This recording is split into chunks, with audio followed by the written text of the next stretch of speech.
ជាសួស្តីមិត្តអ្នកដើរទាំងអស់គ្នាបាទថ្ងៃនេះមិនទៅណាឆ្ងាយទេនៅជិតក្រុងបន្លុងយើងហ្នឹងថ្ងៃនេះខ្ញុំនាំមិត្តអ្នកដើរទៅលើភ្នំស្វាយអញ្ចឹងបងប្អូនមួយចំនួនធំមិត្តអ្នកដើរលេងមួយចំនួនធំស្គាល់ហើយភ្នំស្វាយអញ្ចឹងណាហើយជិតក្រុងយើងដែរជិតខេត្តយើងដែរអញ្ចឹងហើយមិត្តភ័ក្តិខ្លះក៏មិនទាន់ស្គាល់អញ្ចឹងណាហើយអ្នកខ្លះក៏ស្គាល់អ្នកខ្លះមិនទាន់ស្គាល់អញ្ចឹងណាហើយបើសិនជាអ្នកខ្លះមិនទាន់ស្គាល់អូខេអញ្ចឹងមើលវីដេអូខ្ញុំទៅត្រូវហើយខ្ញុំប្រាប់ទីតាំងនឹងដុំណានៅកន្លែងណាអញ្ចឹងអ្នកទាំងគ្នាហ្នឹងហើយនិយាយទៅមិនឆ្ងាយពីក្រុងបន្លុងទេបាទចិត្តខ្លាំងមែនតើអត់សួរគេទៅថាភូមិស្វាយនៅណាអញ្ចឹងអ្នកនៅក្រុងបន្លុងគេខំនៅណានៅនេះអញ្ចឹងណាហើយបើសិនជាអ្នកភ្នំពេញគេមកលេងអញ្ចឹងណាអត់ប្របាក់ទេបាទមកពីភ្នំពេញមករតនគិរីយើងក៏លេងខាងឆ្វេងដៃទៅយើងឃើញហើយនៅលើភ្នំហ្នឹងរូបតែឃើញរូបប្រាសាទរូបព្រះពុទ្ធបដិមាដ៏ធំហ្នឹងហើយហ្នឹងគេថាភ្នំស្វាយមួយគ្នាបាទទៅនៅលើភ្នំហ្នឹងគឺអាកាសធាតុស្រស់ស្អាតខ្លាំងមែនតើបាទមានព្រៃទៅមានដើមឈើធំអញ្ចឹងណាគេអាកាសធាតុគេទុកធំណាស់ដើមឈើហ្នឹងមួយនេះហើយអាកាសធាតុក៏មិនណយដែរគឺស្អាតខ្លាំងមែនតើ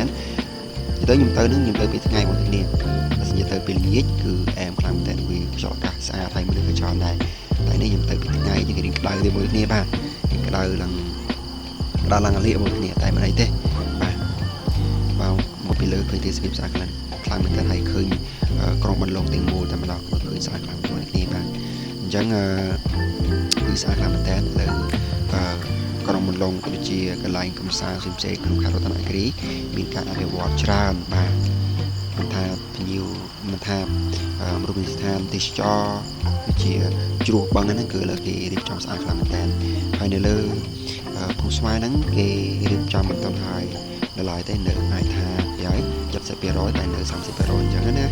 អាចថាហើយក្នុងខែហ្នឹងឬក៏ខែក្រោយយើងអត់ដឹងច្បាស់ដែរតែអញ្ចឹងមានតែយើងតាមដានបន្តទៀតអញ្ចឹងអ្នកទាំងគ្នាហ្នឹងហើយបាទគេរៀបចំគឺស្អាតគឺគេរៀបចំរបៀបរៀបរយខ្លាំងមែនតើគឺថាតុបតែងមួយច្បាស់អញ្ចឹងអ្នកទាំងគ្នាបាទ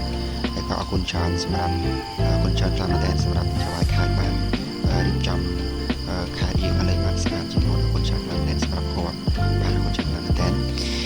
បាទហើយនិយាយទៅរមណីយដ្ឋានក្នុងខេត្តរតនគិរីគឺមានច្រើនមិនមានតែប៉ុណ្្នឹងទេគេមានច្រើនទៀតបាទមានបឹងបួមានអីចឹងអ្នកទាំងគ្នាហ្នឹងឯងច្រើនបានមែនតើបាទនិយាយទៅវីដេអូនេះមិនមានច្រើនទេមានតែប៉ុណ្្នឹងទេគ្រាន់តែប្រាប់ទីតាំងកន្លែងរមណីយដ្ឋានផ្សេងក្នុងខេត្តយើងអញ្ចឹងណាជាពិសេសនៅលើភូមិស្វាយអញ្ចឹងអ្នកទាំងគ្នាហ្នឹងហើយអូខេអញ្ចឹងវីដេអូខ្ញុំតាប៊ុនអត់មានច្រើនទេហើយក៏ជូនពរអ្នកទាំងអស់គ្នាមានសុខភាពល្អទាំងអស់គ្នាបើសិនជាតាប៊ុនខ្ញុំនិយាយអីលួសខុសទាំងប្រការណាមួយដែលមិនពេញចិត្តមិត្តអ្នកដើរលេងអាចសូមអធិស្ឋានពីខ្ញុំបាទតាប៊ុនផងដែរបាទអញ្ចឹងខ្ញុំបាទតាប៊ុនអរគុណច្រើនយើងជួបគ្នាវីដេអូក្រោយបាយបាយជួបគ្នាបាយបាយអ្នកទាំងគ្នាបាទ Sometimes it's rain, sometimes it's snow, sometimes the sun may hide, sometimes it shows.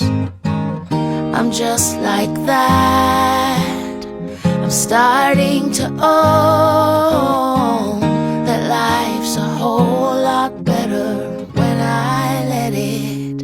let it go.